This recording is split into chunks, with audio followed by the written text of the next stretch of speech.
Good day, dear students. Welcome to our module, Life Orientation for Policing. This is subject content for the upcoming examination in 2020. My name is Aina Simpson. My cell phone number is 081 2457 456.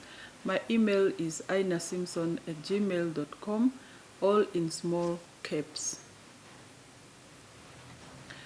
Welcome to the Pre-Qualification Certificate, Policing. Life Orientation is our module, and I am your tutor. I will be responsible for marking your assignment as well as examination for these subjects. I would like to ask you to be hardworking, dedicated to your studies, and self-driven students so that you complete your study. This is a subject content presentation. It is only to assist you as you prepare for examination for May, August, and for November. It's not a specific presentation to say this is examination scope. No, it's only for us to go through the topics that you need to prepare for. The subject overview has this for us. This module serves as a firm foundation for other modules, and it touches on stress. And as it touches on stress, stress has come into two parts, either positive or negative. You will experience one of the two, as well as their causes. You experience either the positive or the negative stress, and then what causes it. It emphasizes on the understanding of time planning and management, its principles, methods, and techniques used in scheduling tasks and activities. And it also looks at the important information on the team. When you are working with people, what are the objectives, what are the values, the features of communication, and also factors affecting a team that you are working with, and as well as their structures. And it finally touched on the generation theory and cultural diversity. These are the topics that we are going to look at as we move on. And let us look at the subject assessment. How is the subject going to be assessed? The subject is going to be assessed in the following manner. The duration of the question paper is 2 hours, and then it counts for 100 marks. There are open-ended questions which examine your understanding, not only the application and skills. And also it states here that the answers will be written in the question, within the question paper itself. And we have 4 topics to look at, which are in your study guide. At the end of this study guide, you should be able to understand the following. You should be able to understand how to manage your stress in personal life, at work situations, and also to improve your quality of life. You are expected to make decisions and recommendations about effective time and management in a new venture. So when you are at work, you should be able to make use of the time effectively, and also how to manage the activities that you are going to work with or you're going to do. And then you are also advised to understand the team and communication process within the team. You can't be working with people and you are not communicating. You should know how. And then it continues to tell us that you should be able to describe and apply best work team practices and handle conflict situation within the team. If you have people you are working with, you should be able to apply the best practice so that you have a great team. And also, should conflict appears when you don't understand each other, or the colleagues do not understand each other, you should be able to handle that. And then describe the generation theory and diversity between people and cultures. As we are working with people, we also need to look at what has been said before and what are the people doing, what difficulties do they go through, and also which culture do they follow. Let us look at the topics. The first one, it's looking about the features, factors, and impact of stress. We are looking at the characteristics of stress, we are looking at factors of stress, and we are also looking at the impact. What will happen then if there is stress, whether it's being positive or it's being negative. You are expected to know how to manage your stress in your personal life and work situations in order to improve your quality of life. If you do not know how to manage stress, then definitely the work, it's not going to be done correctly. So we are looking at stress, which comes into two types, which are positive or negative. And then we are also looking at list and describe the positive effects of stress on the general performance of individual. If you are stressed, I'm sure that is going to cause a negative effect on the work to be done. You will be most of the time angry and you can't complete your work. And once you are angry, you will stop thinking, or how you think it will affect how the production should go. And we can also talk about the positive stress. Some people, they work much better when they are stressed, but that is it's not very usual. So some people, they say they work better under pressure. Of course, it's a stress, but it pushes them to do the work. Whereas other people, when they are negatively affected by stress, then the production does not move. Name and describe factors that causes stress under human society, the internal and external factors. We are looking at the stress is caused by something. That can be within a person, it can be the environment around you, it can be other factors. So it's not just something that comes without being caused by anything. And then all this information appears in your study guide. And then we have the state and describe how 4 stressors affect human beings. The 4 stressors now, we are looking at the changes in belief system, attitudes and values in society, health system, legal system, security, demographics of society, and work environment. So for anybody to work better, you need to be stress-free. And then when we look at the changes in the system, belief system, the attitude of people we are working with in the society, the health system, the law system, all this also affect a human being. So we need to be aware of what could be the causes, and after the causes has come, what is being affected at the end of the day, what is the end product when you are stressed. Effect of positive stress on the performance of an individual. We look at enough stress can help to motivate humans to accomplish something good.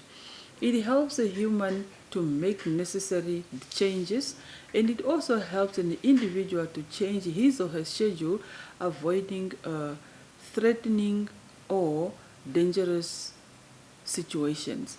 These are the effects of positive stress. And individuals need to find the optimal levels of stress that can motivate but not overwhelm each one of us. We need to look at at ways how one can be motivated. Enough stress will allow a human to recognize its own abilities and develop it.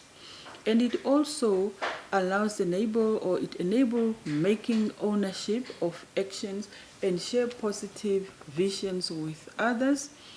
Individuals will be able to take responsibility, you share success, and be able to place the needs of the group above the needs of the individuals. And then we are also looking at the ability to realize when things are wrong and need to be fixed. It assists in initiating the invention and problem solving process by providing more creative solutions. So all this helps us to look at how best can one be motivated in order for the work to be done correctly, and also how can one be motivated to help the people that you are working with and what you have planned to do. That was the information under topic 1. Remember, we talked about stress. Stress comes into two ways, being it positive and negative. We also talked about the causes of stress, and you should also read more about the effects of stress and what are when you have the positive effects, what is it that helps you to do. Let us move on to topic 2. Aspects of time management. As you are at work, you are expected to learn and know how to manage your time. Importance of scheduling activities in the organization. It's very important that when you are working, your work first have to be scheduled. You have to plan your work first of all before you do anything.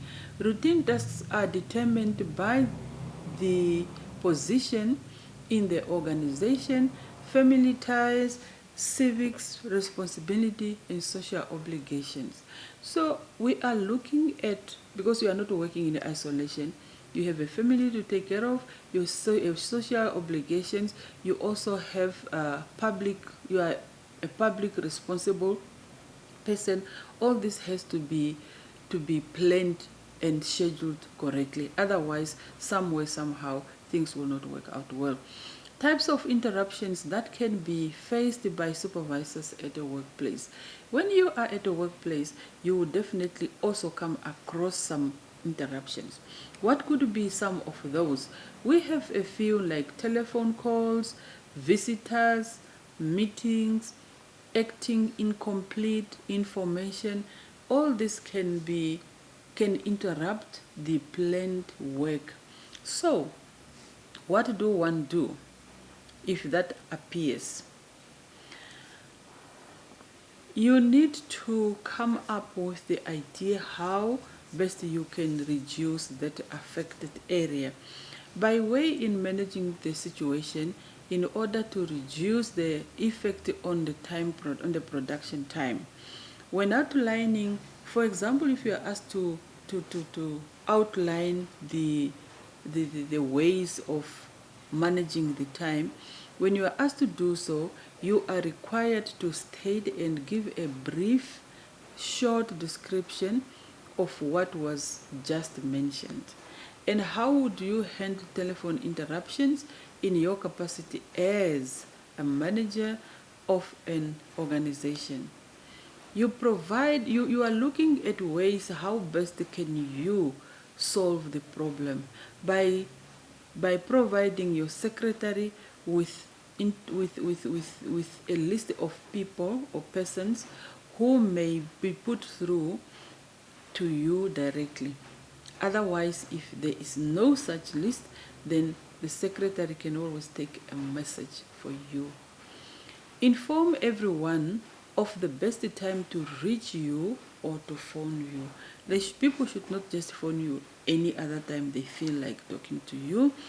Allow the secretary or receptionist or assistant to handle all queries. It's very important so that your planned work can move on. The secretary should refer inquiries to someone else if he or she is unable to assist. That's very important. She must not just sit with the work, but then if she knows that she cannot handle the situation, she does not have the idea, then she can at least pass it on to the next person who could assist. In case no one could help, a message should be taken so that you can deal with it later. In case of no one is available, the secretary or the assistant can take the message and then you work on it later, not to disrupt what has been planned for the day. Return calls at the same time every day. It's very important unless otherwise. Attach a time limit to all calls. Limit calls to maximum 3 minutes each. When you receive calls, make sure that you do not exceed at least 3 minutes, because we are looking at the production time. That must be the first thing you should think of. If you take 10 minutes on the phone, then it means your production time has been affected also.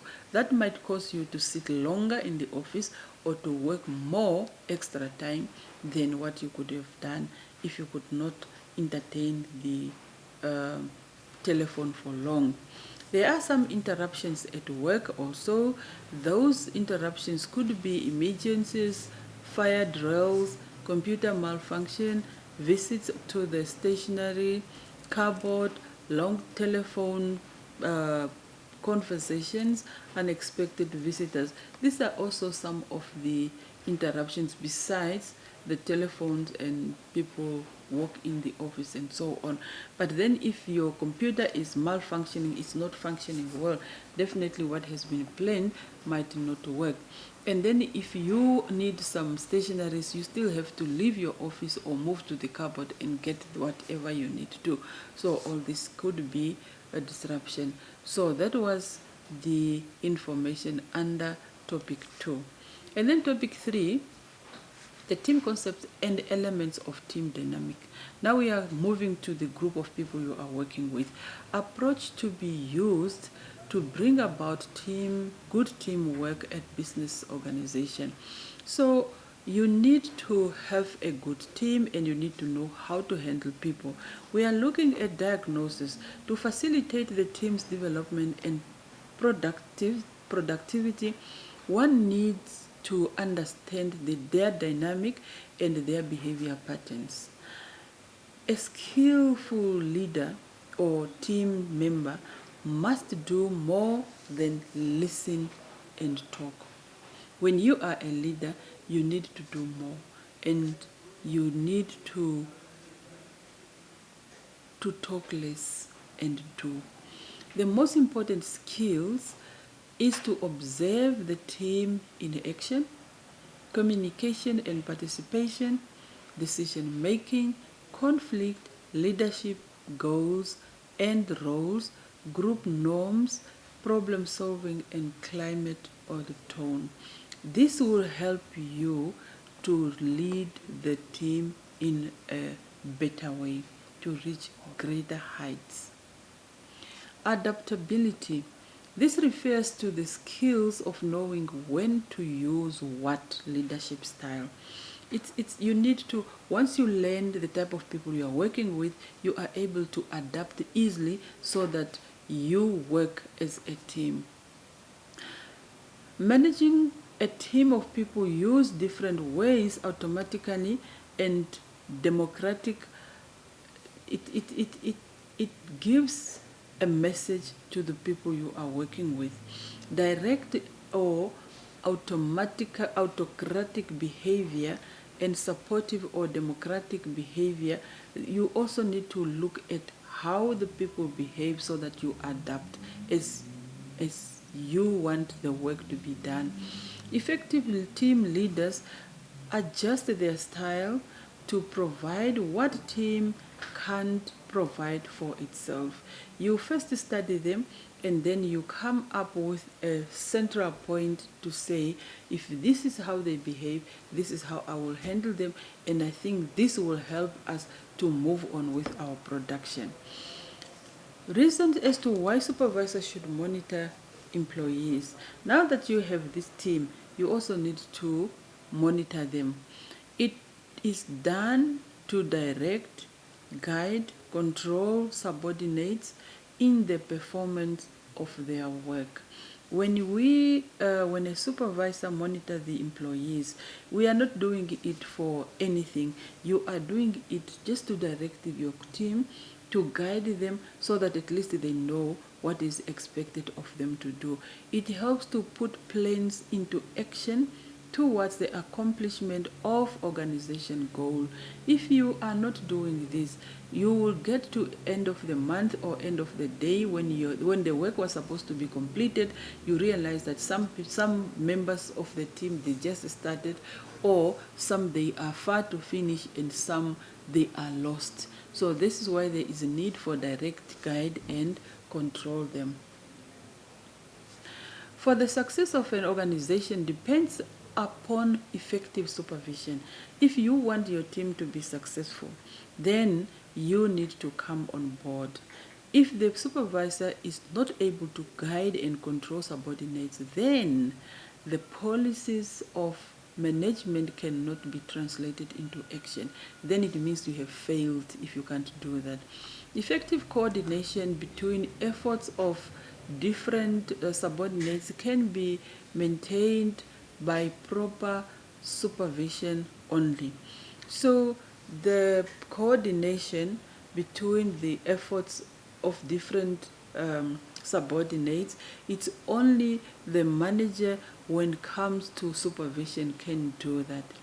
The efforts of the workforce can be made fruitful only when they are properly supervised. We are all aware that if you supervise a person, you first have to have the mind clear that you need the work done. And you are not forcing the person to do the work. You just guide the work, you direct the person, you guide the person so that the work is done at the end of the day. And once the work is done, both parties will be happy. The manager will be happy, the team members will be happy also. And supervision raises the morale and confidence. That's very important. It's very true that if you are motivated, you are being supervised, you are guided, you are directed, you have the way and you have the guts to do the work with confidence. It stimulates better cooperation and coordination. It also increases the productivity of the employees. All these are only happening, or this will only happen when the supervisor is up to what is expected. We are looking at the motivation again, where the supervisor has to ensure the continuity of work operation and the work performance, quality of products, elimination of waste, and steady flow of output according to the plans. So the supervisor still has a long way to go. It ensures the utilization of resources in the best interest of the organization. It guarantees the proper functions of the work units. It also helps with the management process towards the achievement of organization goals. Prosperity of employers and employees can be secured through effective and efficient supervision. Effective and efficient supervision. If all this is done, then the work will be completed. In the absence of supervision, each worker will do what he or she likes, and at the end of the day, it might not necessarily bring out what has been planned. And then we have ways of managing time at an organization. There we have a to-do list, we have a diary, a planners, or prioritization of activities. Important to break activities into smaller sections, packages, or tasks. It's very important that when you have a project to complete, you need to break it in smaller sections, otherwise you will not finish it. Place actions needed to complete the activity in the most logical order. If you know that you have a project that should be finished within a month or within 2 weeks or within how many days, then you should plan it and break it down to say, first we have to do this, and after we complete this part, then we continue with this. So that is what is meant by smaller sections. This can help to determine the best schedule for the activity, and putting activity into manageable segments to enable tracking the progress, to assess and control the workplace. So if that is done, then you are able to track the progress, you are able to see how much you have done, how much you have you gone before you complete the whole project. It helps to determine the skills needed to complete the work and quantify, count down how many resources will be required to complete the activities. So a lot more other things are also required to be in place, because if you break it down in smaller sections, then you can track now the progress. You can also look at what skills are needed for us to complete this. Do we need a person who has what other resources do we need in order to complete this project? That was all in topic 3, and we move on to the last topic, which is topic 4, the theory and application on managing diversity. It helps to communicate the work that needs to be done to other team members without getting into details. So when you communicate, when you work with people, you should also understand their background. Where do they come from? What do they know, and what is it that they don't know?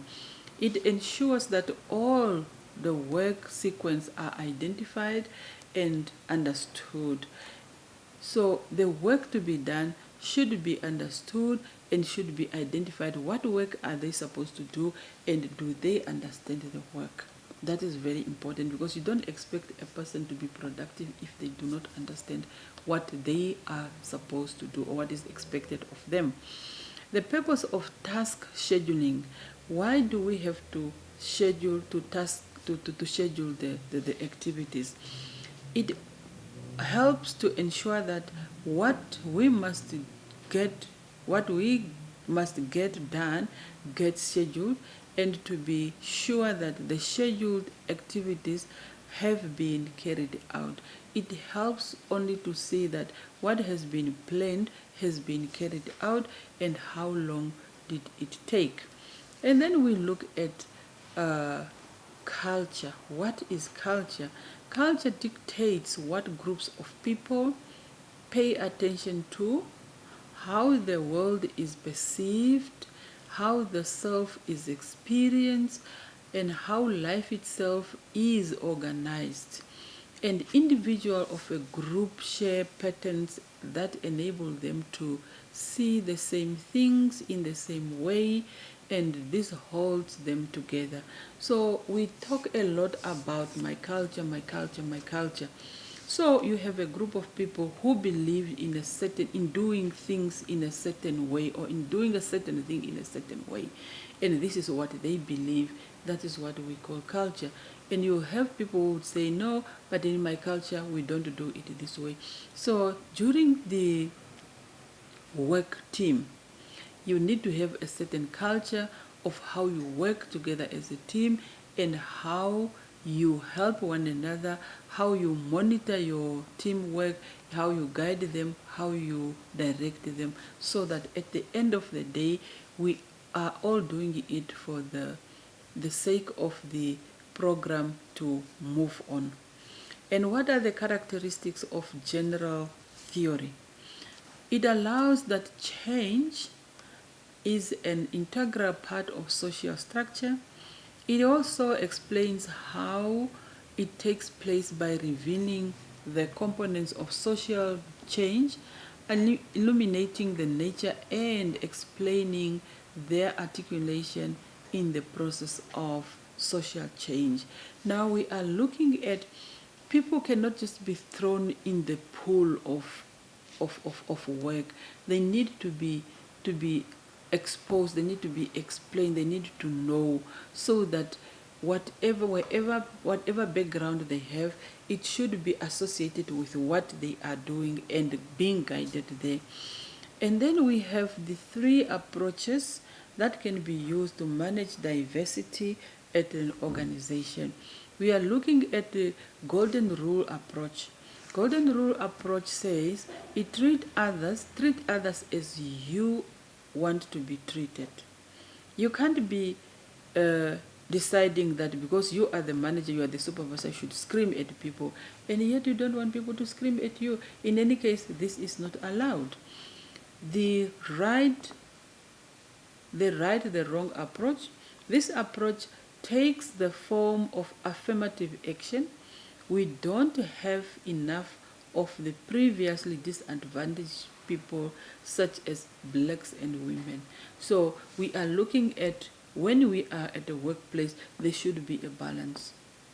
We have this thing of certain type of work could only be done by a certain group of people or by a certain type of gender. That should not be allowed in the organization. Then we have number 3, which is the value of differences approach. It recognizes differences in knowledge that they exist, but do not require people to be assimilated into the dominant culture. And also, it allows for the individual mosaic of people to create the aggregate picture of an organization. So the value of the organization should be in front, should be seen first, should be seen first through the workers, through this team, not as individuals.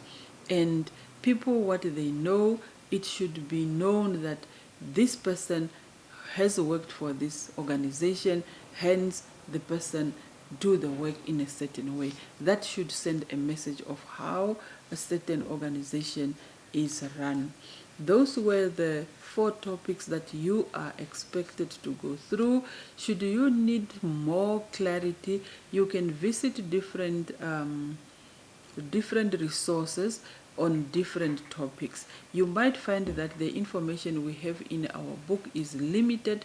You are not restricted not to go out there and find some resources where you can read more. And you can communicate to me on Mondays to Thursdays from 2:30 to 8 o'clock in the evening, and then Saturday, Sundays, then you can communicate to me at 1 o'clock to 8 o'clock in the evening, and you do that once you have read your study guide.